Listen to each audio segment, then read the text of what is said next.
तो मैं आपको यहाँ पे एग्रीकल्चर यानी कि कृषि वाला सेक्शन में आपको कवर करा रहा हूँ। कृषि वाले सेक्शन में कल मैंने कृषि के बारे में कुछ बेसिक बातें करी थी, ठीक है, जहाँ मैंने कृषि क्या है, कृषि में जीडीपी में कृषि का कितना योगदान है, भारत में इसका क्या महत्व है, ठीक है, कृषि की विशेषताएं क्या हैं, सिंचाई में क्या योगदान है किस सेक्टर का, उन सब बातों मैंने चर्चा करी थी। अब मैं इससे थोड़ा आगे बात करता हूं। आज हम बात करने वाले हैं कृषि के समक्ष चुनौतियां, ठीक है। कृषि के समक्ष क्या चुनौतियां हैं, इन पे हम बात करने वाले हैं। याद रखना, इनको हम अपने एग्जाम के अकॉर्डिंग ही करेंगे, हम उस तरह से नहीं करेंगे, मतलब कि ये वो जो उस तरह वाला होता है। चुनौती की बात करते हैं तो सबसे पहला दो बातें मैं आपको यहां बताऊंगा। सबसे पहला, जोत का छोटा होना। पहला क्या है? जोत का छोटा आकार। जोत का छोटा आकार।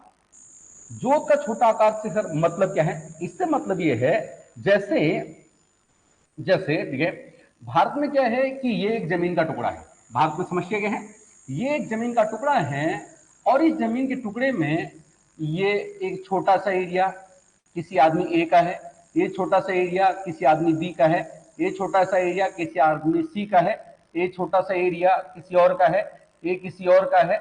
इस तरह का जो छोटी छोटी जोतें हैं, ठीक है, छोटी छोटी जोतें होना अपने आप में एक समस्या है। इन छोटी जोतों को कई प्रकार से डिवाइड किया गया है। सबसे पहले होती है सीमांत जोत। क्या होती है पहले? सीमांत जोत। सर, इस सीमांत जोत क्या होती है? ध्यान रखना, जब किसी किसान के पास 0.1 हेक्टेयर से 1 हेक्टेयर तक 0.1 हेक्टेयर से 1 हेक्टेयर तक जमीन होती है, तो उस किसान की जोत को सीमांत जोत कहा जाता है। उस किसान की जोत को हम क्या बोलते हैं? सीमांत जोत कहते हैं। आवाज वगैरह सब ठीक आ रही है? आवाज वगैरह सब ठीक आ रही है? आवाज वगैरह सब ठीक आ रही है? ठीक है, उसे हम क्या बोलते हैं? उसे हम बोलते हैं सीमांत जोत।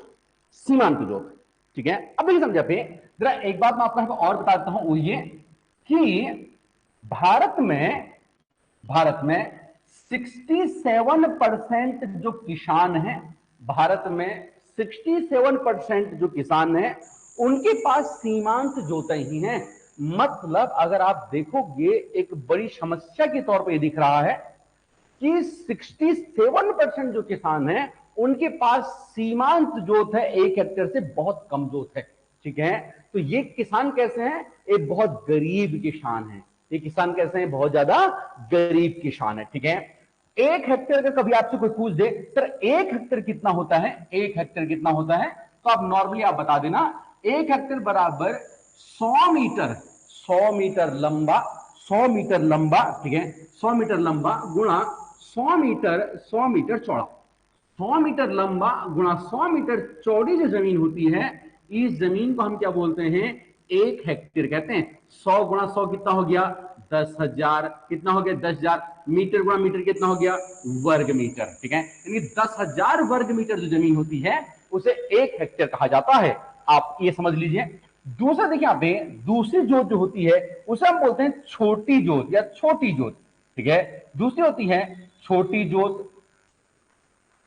ये कौन सी थी? सीमांत जोत। दूसरी तो छोटी जोत, जब किसी किसान के पास 1 हेक्टेयर से कितना सर? 2 हेक्टेयर। 1 हेक्टेयर से 2 हेक्टेयर के बीच में जब किसी किसान के पास जमीन होती है, उसे छोटी जोत कहा जाता है। इसे छोटी जोत कहते हैं। ध्यान रखना, भारत में 17% किसानों के पास इतनी जोत है। अगर हम इन दोनों को जोड़ देंगे, अगर इन दोनों को हम जोड़ दें, तो देखिए 7 दूना 14, ठीक है, और एक 8, ठीक है। लगभग 84% जो किसान हैं, उनके पास तो 2 हेक्टेयर से कम जमीन है नहीं? तो मतलब क्या? देखिए, हमारे देश में किसान जो है वो बहुत अच्छी स्थिति में दिख नहीं रहे। 84% किसान तो इसी में ही है। अब देखिए, इसके बाद तीसरी जो आती है, इसे हम बोलते हैं अर्ध मध्यम जोत। इसे हम कहते हैं क्या? अर्ध मध्यम जोत। इसे अर्ध मध्यम जोत कहते हैं। सर ये अर्ध मध्यम जोत क्या होती है? जिसके पास 2 हेक्टेयर से 4 हेक्टेयर, 2 हेक्टेयर से 4 हेक्टेयर तक की जिसके पास भूमि होती है, इसे अर्ध मध्यम जोत कहा जाता है। इस श्रेणी में 10% किसान आते हैं। कितने परसेंट? यहां पे 10% किसान आते हैं। चौथे नंबर पे, ठीक है, ये होती है आपकी मध्यम जोत। मध्यम जोत ये क्या थी? अर्ध मध्यम, ये है मध्यम जोत। मध्यम जोत सर कितना होता है? जिस किसान के पास 4 हेक्टेयर से 10 हेक्टेयर जमीन है, इस किसान को तुम मध्यम जोत का किसान कहोगे। और इनकी संख्या भारत में 4.25% है। इन किसानों को आप अमीर किसान आप कह सकते हैं, मध्यम जोत वाले किसानों को, ठीक है। 5वां और आखिरी नंबर पे है बड़ी जोत या बड़े जोत, ठीक है। बड़े जोत, बड़े जोत क्या होता है? जिसके पास 10 हेक्टेयर से ज्यादा जमीन होती है, इसे हम बड़े जोत का किसान कहते हैं। और ऐसे किसानों की संख्या भारत में 0.73% है। 0.73, यानी कि भारत में अगर आप अमीर किसानों की बात करोगे तो लगभग ये आपका 0.25 और 75 मान लो, लगभग 5%। 5% किसान जो है भारत में वो अमीर किसान है, बाकी तो सब किसान कैसे यहाँ पे ये गरीब किसान है भारत के अंदर। क्या आपको इतनी बात समझ में आ गई है? मेरे हिसाब से आपको ये बात ये समझ में आ जानी चाहिए। अब देखिए दर्शक पे एक बात और समझते हैं। भारत में जब मैं कृषि की समस्या की बात करता हूं, तो एक यहां पे है भूमि का बंटवारा। एक समस्या यहां पे ये भी आती है, जमीन का छोटे छोटे टुकड़ों, ठीक है। अब होता क्या है, जैसे एक आदमी है, उस आदमी के 2 बच्चे हैं, तो उसकी अपनी जो जमीन थी वो 2 टुकड़ों में बढ़ जाएगी। एक जमीन के टुकड़े के 2 जमीन के टुकड़े हो गए। अब उन 2 आदमियों के मैंने बोला 2 बच्चे हैं, तो उस एक जमीन का टुकड़ा जो पहले दादाजी के पास था, पोते तक पहुंचते पहुंचते, बेटे तक पहुंचते 2 हो गए थे, पोते तक पहुंचते 2 इधर हो गए, 2 इधर हो गए, तो अब कितने टुकड़े यहां पे? 4 टुकड़े हो गए। उसी जमीन तो एक ही थी, अब उसके 4 टुकड़े हो गए। इसी तरह से वो जमीन जो है, जो पहले एक बड़ी जोत थी, वो धीरे धीरे किसमें कन्वर्ट हो गई? छोटी जोत में कन्वर्ट हो गई। तो इसे खत्म करने के लिए, बड़ी जोतें छोटी जोत में कन्वर्ट ना हो, इसके लिए सरकार ने 2 उपाय किए। पहला उपाय क्या सरकार ने, किस रूप में? जिसे कहा गया चकबंदी। जिसे क्या बोला गया? चकबंदी। चकबंदी का मतलब है बेसिकली, जो जमीन है, ठीक है, जमीन है उसका बंटवारा नहीं होगा, ठीक है। इसमें क्या है? इसमें जमीन है, जमीन का बंटवारा नहीं होगा। मतलब सरकार 2 भाइयों से बोलेगी, देखो भाई ऐसा है, तुम्हारी जो ये जोत है, जो तुम्हारी जो ये खेती है, इसे तुम 2 भागों में मत बांटो, साथ में मिलकर खेती करो। हाँ, इसका जो लाभ होता है उससे आप आपस में बांट लो, कोई दिक्कत थोड़ी है भाई, इसको तो आप बांट सकते हो, ठीक है, इसे भी आप आपस में बांट सकते हो। बट ध्यान रखना, ये जो चकबंदी है, ये जो पूरी कृषि है, ये राज्य सूची का विषय है। इसलिए, और फिर देखो सब भाई इतने अच्छे हैं भी नहीं कि ऐसा करना चाहे, मिलके खेती करना चाहे। अगर मिलके खेती करनी है तो भाइयों को अलग होने की जरूरत क्या पड़ेगी? अलग ही क्यों होना है फिर, ठीक है। तो अब बात यह है कि सरकार कुछ हद तक तो इसमें सफल हुई है, बट प्रॉब्लम यह है, ऐसा करने से जनता नाराज हो जाती है। जनता नाराज हो गई अगर जिस सरकार से, तो उसको वोट नहीं देगी। इसीलिए सरकार इसके पतले में ज्यादा नहीं पड़ती है। और वैसे भी जो चकबंदी है या फिर कृषि है, ये राज्य सूची का विषय है, इसलिए सारे राज्यों ने इसे लागू नहीं किया, सब जगह पे ये लागू नहीं है, ठीक है। ये जो है, ये सब जगह लागू नहीं हुई, ठीक है। बट बहुत कम जगह पे इसके सकारात्मक प्रभाव दिखे, इसके बहुत कम जगह दिखे। बहुत कम जगहों में आप कह सकते हो, एक तो केरल में हमें इसका सकारात्मक प्रभाव दिखा, दूसरा वेस्ट बंगाल में, ठीक है, दूसरा वेस्ट बंगाल में इसका हमें सकारात्मक प्रभाव देखने को मिला, ठीक है। अब यहाँ पे तो मैंने क्या बोला, इसको कम करने के लिए एक चकबंदी, दूसरे एक उपाय सरकार ने निकाला, यह है हदबंदी, ठीक है। ये एक दूसरे तरह का कॉन्सेप्ट है, हदबंदी। हद का मतलब क्या होता है भैया? हद का मतलब क्या होता है? अपनी हद में रहना, अपनी हद में रहना, ठीक है। बेसिकली मतलब ये है। एक्चुअली 1950 से पहले, 1950 से पहले जब संविधान लागू हुआ नहीं था, ठीक है, तो बहुत बड़े बड़े जमींदार हुआ करते थे जिनके पास हजारों एकड़ में जमीन हुआ करती थी। ठीक हो गया है। तो हदबंदी के अंदर सरकार ने क्या किया, जिसके पास एक हद से ज्यादा जमीन है, एक सीमा से ज्यादा जमीन है, एक हद से ज्यादा जमीन है, इस जमीन को, हद से अगर ज्यादा आपके पास जमीन है तो इस जमीन का सरकार अधिग्रहण कर लेती है। अधिग्रहण, अधिग्रहण सरकार कर लेती है। मतलब सरकार क्या कर लेती है, इसको अपने कब्जे में ले लेती है, ठीक है, और इसका जो भी मुआवजा होगा वो इसको दे देती है किसान को, मतलब जो भी है, ठीक है, समझौते के तहत।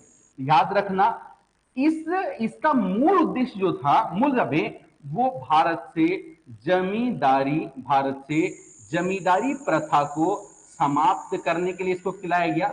भारत से जमींदारी प्रथा को समाप्त करने के लिए लाया गया। इसीलिए जमींदारी उन्मूलन एक अधिनियम आया।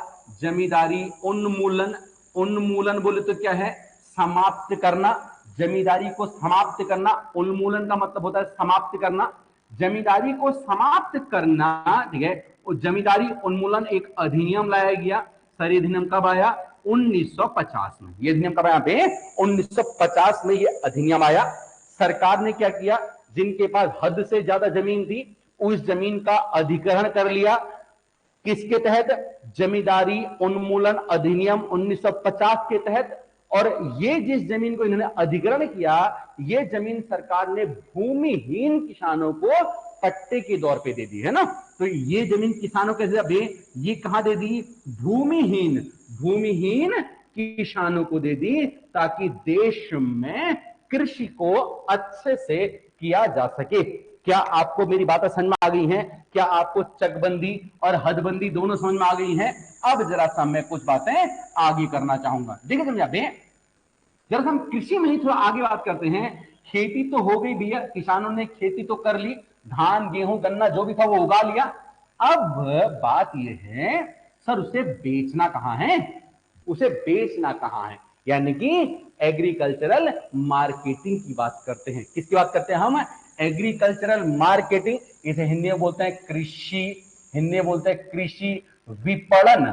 विपणन इसे बोलते हैं कृषि विपणन, या बोलते कभी एग्रीकल्चरल मार्केटिंग। मार्केटिंग इसे कहा जाता है, एग्रीकल्चरल मार्केटिंग, कृषि विपणन कह गए, ठीक है।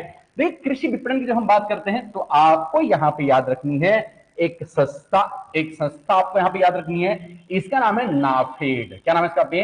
नाफेड। आपको याद रखनी है नाफेड, ठीक है। नाफेड बोले तो नेशनल एग्रीकल्चरल, नेशनल एग्रीकल्चरल, ठीक है, कॉरपोरेशन, ठीक है, मार्केटिंग, ठीक हो गया है। इसकी फुल फॉर्म एक बार मैं जरा देख लेता हूं, ठीक है। National agricultural corporation, corporation marketing, ठीक है, मार्केटिंग फेडरेशन ऑफ इंडिया। अगर आपको लिखना है तो आप लिख सकते हैं, मैं तो शॉर्ट में यहां पे नाफेड लिख दे रहा हूं। नाफेड, हिंदी अंग्रेजी आप कैसे लिख सकते हैं? नाफेड, ठीक है। ये जो नाफेड है, इसका सर काम क्या है नाफेड का? इसका काम क्या है नाफेड का? ठीक है, इसका काम है, इसका काम है, पहले तो आप लिखो इसकी स्थापना, पहले आप लिख लो इसकी स्थापना। नाफेड की स्थापना 1958 हुई थी। 1958 में नाफेड की स्थापना हुई है। इसका मुख्यालय, इसका हेडक्वार्टर, इसका हेडक्वार्टर नई दिल्ली में है। इसका हेडक्वार्टर कहां है? नई दिल्ली के अंदर इसका हेडक्वार्टर है, यह आप ध्यान रखना। सर इसका काम क्या है? ये क्या काम करती है? इसके आगे एक लाइन लिख लो। यह मंडियों का निर्माण करती है। भारत के अंदर जितनी मंडियां हैं, राज्य स्तर पे भी होती हैं, जिला स्तर पे भी होती हैं, तहसील स्तर पे भी होती हैं। जितनी मंडियां हैं ये क्या करती है? मंडियों का निर्माण करती है। मंडियों का निर्माण करती है, मंडियों का निर्माण करती है, ठीक है। मंडी का जहां किसान, जहां जहां किसान क्या कर सकते हैं? किसान अपने उत्पादों को बेच सकते हैं। जहां किसान अपने उत्पाद जो है, उत्पादों को बेच सकते हैं, जहां किसान अपने उत्पादों को बेच सकते हैं, ठीक है। ये काम किसका है? नाफेड का ये काम है। याद रखना, आपको अगर जानकारी होगी, पहले से क्या था, किसान अपनी फसल को कहीं भी नहीं बेच सकता था। किसान अपनी फसल को केवल मंडी में ही बेच सकता था। ये एक बड़ी समस्या थी भारत में, ठीक है। लेकिन अब जो है किसान अपने उत्पाद को ऑनलाइन के माध्यम से बेच सकता है, कहीं पर भी बेच सकता है, ठीक है। उसके लिए सरकार ने एक योजना लागू करी है, इसे बोलते हैं ई नाम। क्या बोलते हैं? ई नाम। अभी हम उस पर भी समझेंगे। लेकिन इस नाफे के जैसी एक दूसरी संस्था और है जो आपको याद रखनी है, उसे बोलते हैं ट्राइफेड। इसे क्या बोलते हैं? ट्राइफेड इसे कहा जाता है, ट्राइफेड, ठीक है। इसका फुल फॉर्म आप लिख लेना, ठीक है। बेसिकली ये होती है जनजातियों के लिए, ठीक है, जनजातियों के लिए ये बनाई गई एक तरह से मंडी है। आप यहाँ पे ट्राइफेड मैसेज का ट्राइफेड ट्राइफेड इसकी स्थापना की बात करता हूं तो 1987 में इसकी स्थापना हुई है। और इसका हेडक्वार्टर भी कहां है? दिल्ली में ही है। इनका हेडक्वार्टर भी दिल्ली में ही है। इसका काम भी सेम यही है, मंडियों का निर्माण करना और किसानों के उत्पादों को बेचना। बट ये काम ट्राइफेड जो ये काम करता है, ये केवल जनजातियों के लिए करता है, जनजातियों के लिए। जनजातियां ज्यादा पढ़ी लिखी नहीं होती हैं, मतलब जनरली ऐसा होता है, ज्यादा पढ़ी लिखी नहीं होती हैं।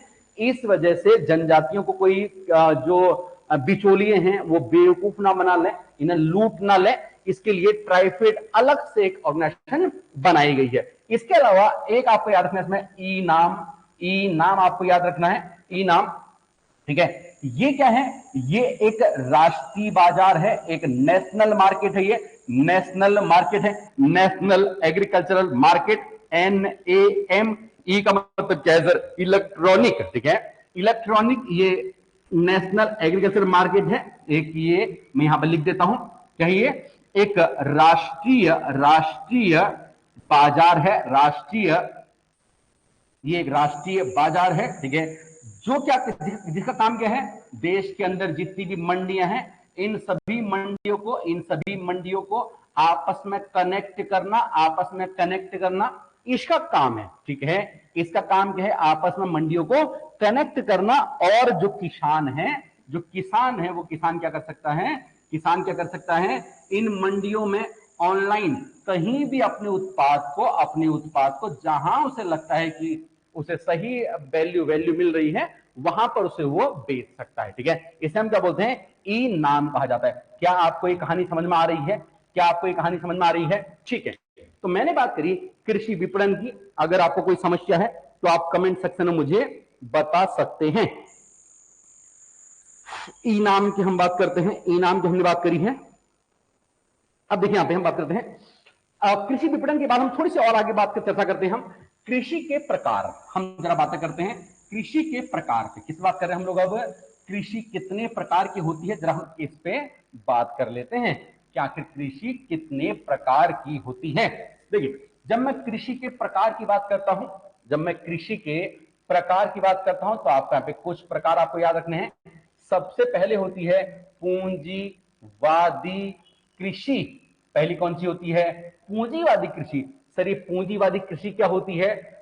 जब एक बड़ा पूंजीपति बहुत सारी जमीन को खरीद लेता है और उस पर कृषि करता है। जब एक बड़ा पूंजीपति बहुत सारी जमीन को खरीद लेता है और इसमें कृषि करता है, इस कृषि को ही पूंजीवादी कृषि कहा जाता है। बेसिकली ये कृषि भारत में थोड़ा कम होती है। ये कृषि जो है, इस कृषि में चाय की कृषि एक तरह की पूंजीवादी कृषि होती है। चाय की कृषि, कॉफी की कृषि, रबर की कृषि, ये एक तरह की पूंजीवादी कृषि कहलाती है। भारत में थोड़ा कम देखने को मिलती है, दक्षिण भारत में थोड़ा बहुत देखने को मिलती है, ठीक है। दूसरी कृषि होती है, इसे बोलते हैं तर कृषि। दूसरी कृषि क्या होती है? तर कृषि। तर कृषि का मतलब क्या है? जहां पे वर्षा बहुत ज्यादा होती है। तर मतलब पानी भर गया जब, ठीक है। जहां पे वर्षा 200 सेंटीमीटर से ज्यादा वर्षा होती है, वहां पे तर कृषि होती है। सर ये 200 सेंटीमीटर से ऊपर वर्षा कहां होती है? ये हम तो जानते ही हैं। एक तो ये पश्चिमी घाट वाले एरिया में होती है और एक पूर्वोत्तर क्षेत्र, मेघालय वगैरह, चेरापूंजी वगैरह में होती है, ठीक है। तो वहां पे जो कृषि होती है उसे तर कृषि कहते हैं। तीसरी कृषि होती है आर्द्र कृषि। सर ये आर्द्र कृषि क्या होती है, ध्यान रख लेना, जहां वर्षा 100 सेंटीमीटर से 200 सेंटीमीटर के बीच में होती है, जहां वर्षा 100 सेंटीमीटर से 200 सेंटीमीटर के बीच में होती है, उस जगह पे आर्द्र कृषि होती है। यहां पे जहां आर्द्र कृषि होती है वहां सिंचाई की कम आवश्यकता पड़ती है। ध्यान रखना, भारत में जो गंगा का मैदान वाला एरिया है, यूपी, पंजाब, झारखंड, बिहार, ये वाला जो एरिया है, इस एरिया में मतलब गंगा का जो मैदान वाला एरिया है, यहाँ पे आर्द्र कृषि होती है। कौन सी कृषि होती है यहाँ पे, आर्द्र कृषि। ठीक है, चौथी कृषि की हम बात करते हैं, शुष्क कृषि। कौन सी होती है, शुष्क कृषि। सर ये शुष्क कृषि क्या होती है, जहां पे वर्षा 100 सेंटीमीटर से कम होती है, यहां शुष्क कृषि होती है। ठीक है, तो भाई 100 सेंटीमीटर कहां, जैसे आपका राजस्थान हो गया, यहां कम होती है, पंजाब में भी कम होती है, पंजाब में वर्षा क्या होती है, कम होती है, यहां पे सिंचाई की बहुत ज्यादा आवश्यकता पड़ती है। शुष्क कृषि के बाद अगली कृषि होती है गहन कृषि। ये कृषि बहुत अच्छी कृषि है। कल मैंने आपको एक समझाया था, अगर आपका ध्यान हो, कल मैंने आपको एक चीज बताई थी, वो थी शस्य गहनता। क्या आपको याद है, शस्य गहनता का मतलब ये है, अगर किसी इंसान के पास 10 एकड़ जमीन है और वो इस जमीन पे पहले खरीफ की फसल में पूरी 10 एकड़ बो रहा है, फिर रबी की फसल में 7 एकड़ इसने गेहूं बो दिया, खरीफ की फसल में 10 एकड़ इसने धान बो दिया, रबी की फसल में 7 एकड़ गेहूं, बाकी जायद की फसल में इसने 3 एकड़ तरबूज बो दिया, तो टोटल 10 एकड़ जमीन पे इसने 20 एकड़ क्या कर दी, इसने खेती कर दी। इसी को ही बोलते हैं शस्य गहनता। तो 10 एकड़ पे 20 एकड़ इसने क्या कर दी, कृषि कर दी, तो इसने कितनी गहनता हो गई इसकी, 200%। ठीक है, 200%। तो ध्यान रख लेना, गहन कृषि क्या होती है, जहां पे शस्य गहनता कम से कम 200% से अधिक होती है, 200% से अधिक शस्य गहनता होती है, उसे हम बोलते हैं गहन कृषि। इसे हम लोग क्या बोलते हैं, इसे गहन कृषि कहा जाता है। अब देखें अगला जो आता है यहाँ पे, अगला पे इसे बोलते हैं समोच्च कृषि। याद रखना, काफी इंपॉर्टेंट है। समोच्च कृषि क्या होती है, ये बेसिकली जो पर्वतीय एरिया है, पर्वतीय क्षेत्र है, वहां पर एक कृषि होती है। समोच्च का मतलब क्या होता है, एक समान ढलान वाला जो एरिया होता है, उसमें बहुत सारे पेड़ लगा दिए जाते हैं, जिससे क्या होता है, पानी जब बारिश होती है तो भूमि का कटाव बहुत जल्दी से नहीं होता है। ठीक है, और सीढ़ीदार खेतों के माध्यम से इसमें खेती की जाती है।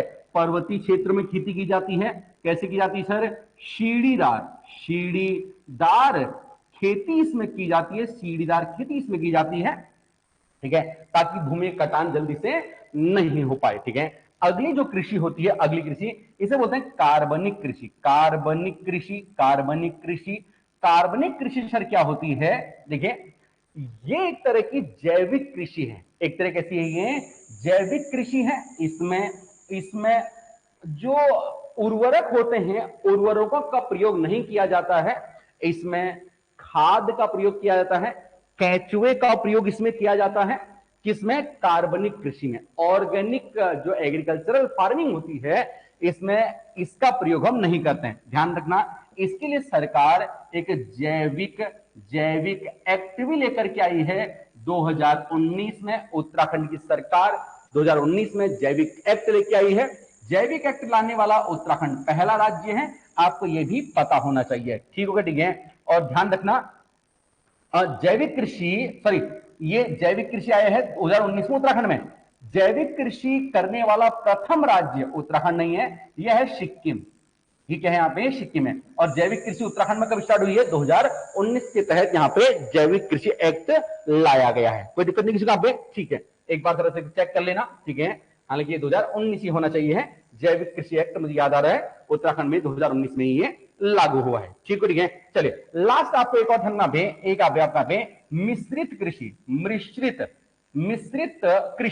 देखिए एक बात समझिए, दो चीजें होती हैं, एक होती है मिश्रित खेती, एक होती है मिश्रित कृषि। मिश्रित खेती का मतलब है जब एक ही एरिया में एक फसल के साथ में कोई दूसरी फसल भी हम बो देते हैं ताकि उसकी उर्वरकता जो है वो बनी रहे, उस खेती को हम बोलते हैं मिश्रित खेती। लेकिन जब हम मिश्रित कृषि की बात करते हैं तो इसमें हम बात करते हैं जब कोई व्यक्ति कृषि के साथ में पशुपालन भी कर रहा होगा, कृषि के साथ में अगर कोई पशुपालन भी कर रहा है तो हम बोलेंगे ये आदमी मिश्रित खेती कर रहा है। ये आदमी क्या कर रहा है? मिश्रित खेती कर रहा है, हम ऐसा बोलेंगे। एक आखिरी और देख लेना, ले कृषि। ले कृषि, ले कृषि क्या होती है? ले कृषि उसे कहते हैं जब एक फसल होने के बाद उस खेत को 1 साल या 2 साल के लिए खाली छोड़ देते हैं ताकि उस खेत की जो उर्वरकता है वो बनी रहे, ताकि उस खेत की उर्वरकता बनी रहे। उस कृषि को हम क्या बोलते हैं? ले कृषि कहते हैं। तो क्या आपको कृषि के सारे प्रकार समझ में आ गए हैं? मेरे हिसाब से आपको ये प्रकार सारे समझ में आ जाने चाहिए, ज्यादा टफ नहीं है, बस एक बार ठीक से इनको पढ़ लेना आप, ठीक है। चलिए अब देखिए यहाँ पे हम लोग अब बात कर लेते हैं, कृषि के प्रकार तो हमने समझ लिए हैं, एक बात पे और हम चर्चा कर लेते हैं। आज एक आखिरी बात आज की हम और करते हैं इसमें, ठीक है। खेती के प्रकारों की वजह बात करते हैं, खेती अनेक अनेक प्रकार खेती होती है, अनेक चीजों की हम खेती करते हैं तो उनको कुछ नाम दिए गए हैं। खेती के नाम, खेती के नाम। सर खेती के नामों से मतलब क्या है? इसमें बहुत सारी खेती होती है, आपको ये ध्यान रख लेनी है। सबसे पहले आपको इसमें ध्यान रखना है एपीकल्चर। एपीकल्चर, एपीकल्चर, ठीक है।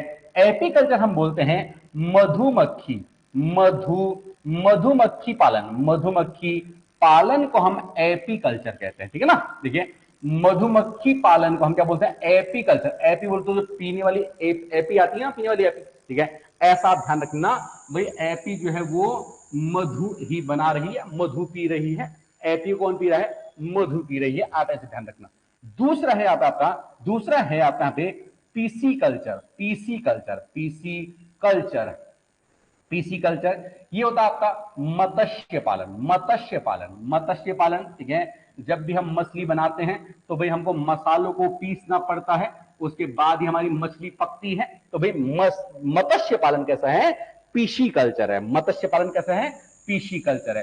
तीसरा आपका होता है, इसे हम बोलते हैं सेरीकल्चर। सेरीकल्चर, सेरीकल्चर, सेरीकल्चर होता है रेशम पालन, रेशम पालन, ठीक है।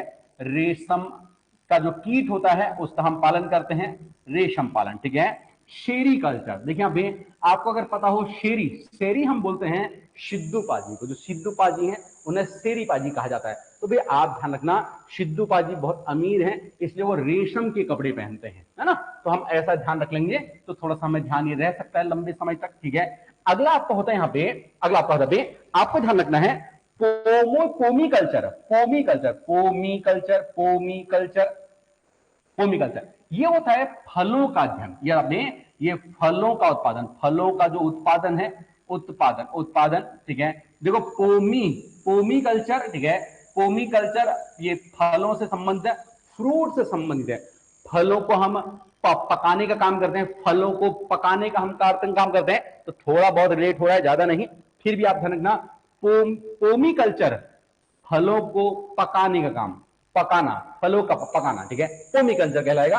पांचवी हम बात करते हैं, देखिए कभी कभार ये चीजें भी इंपॉर्टेंट होती हैं, हालांकि ज्यादा ट्रिकों का मैं यूज करता नहीं हूं, लेकिन फिर भी कभी कभार ये आवश्यक भी हो जाती है याद रखने के लिए, ठीक है। अगला आपका होता है फ्लोरीकल्चर। इसमें तो कोई दिक्कत होनी नहीं चाहिए।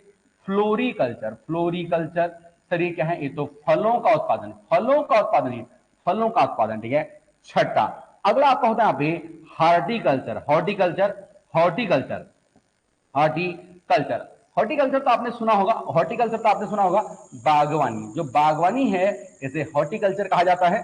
सातवां अगले नंबर पे आप आपका पे ओलेरीकल्चर। ओलेरीकल्चर, ओलेरीकल्चर, ओलेरीकल्चर ये है आपका सब्जियों का उत्पादन। सब्जियों का उत्पादन, सब्जियों का उत्पादन, ठीक है। ओलेरी मतलब, ओलेरी का मतलब क्या है? ओलेरी, लेरी मतलब लाना, ठीक है। हम भैया रोज हम सब्जियों को लाते हैं, ओलेरी, ठीक है। हम किससे बोल रहे हैं? ओ भाई ओलेरी मतलब ऐसे आप ध्यान रख लेना, थोड़ा अगर रख पाओगे तो ठीक है, हो गया है। या ओल, यहाँ पे ओल लिखा है, ओल से आलू भी आप याद रख सकते हैं, है ना। ओल से आलू भी याद रख सकते हैं अगर रख पाएंगे तो, वरना कुछ दिक्कत नहीं है। आप ओलेरीकल्चर आप रट भी सकते हैं, सब्जियों का उत्पादन।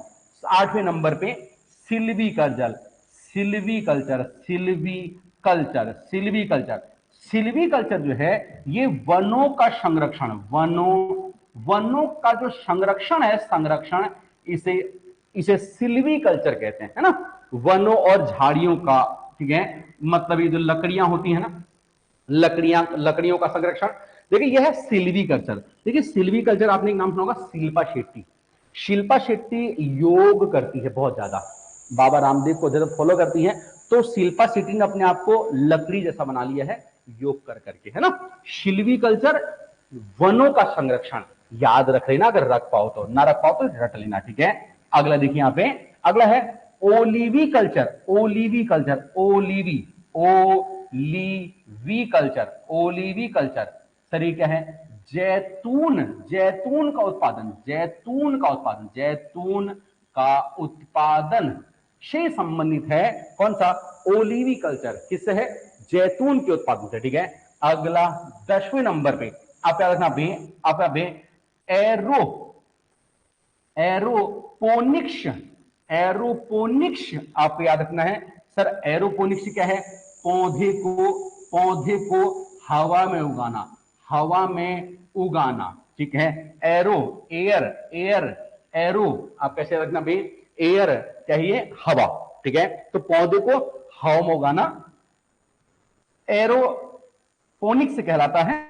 अगला एक आपका मोरीकल्चर, मोरीकल्चर, मोरीकल्चर, मोरीकल्चर है शहतूत उगाना, शहतूत, शहतूत उगाना। शहतूत का जो उत्पादन है, इसकी जो पैदावार है शहतूत की, वो मोरीकल्चर कहलाती है, ठीक है। एक्चुअली जो ये रेशम उत्पादन है ना, जो रेशम का कीड़ा होता है उसे शहतूत की आवश्यकता पड़ती है, तो इसलिए इसको उगाया जाता है, ठीक है।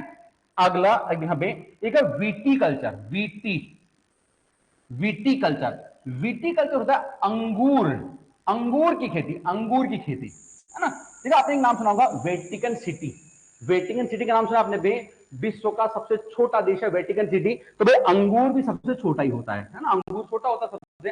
तो भाई विटीकल्चर अंगूर की खेती, विटीकल्चर अंगूर की खेती। लास्ट आखिरी आपका है, इसे बोलते हैं vermi culture, vermi culture, vermi culture, vermi culture. ये होता है कैचुआ, कैचुआ पालन, कैचुआ पालन जो है, कैचुआ पालन, ये आपका वर्मी कल्चर कहलाता है। क्या कहलाता है आपका, ये वर्मी कल्चर कहलाता है, कैचुआ पालन, ठीक है।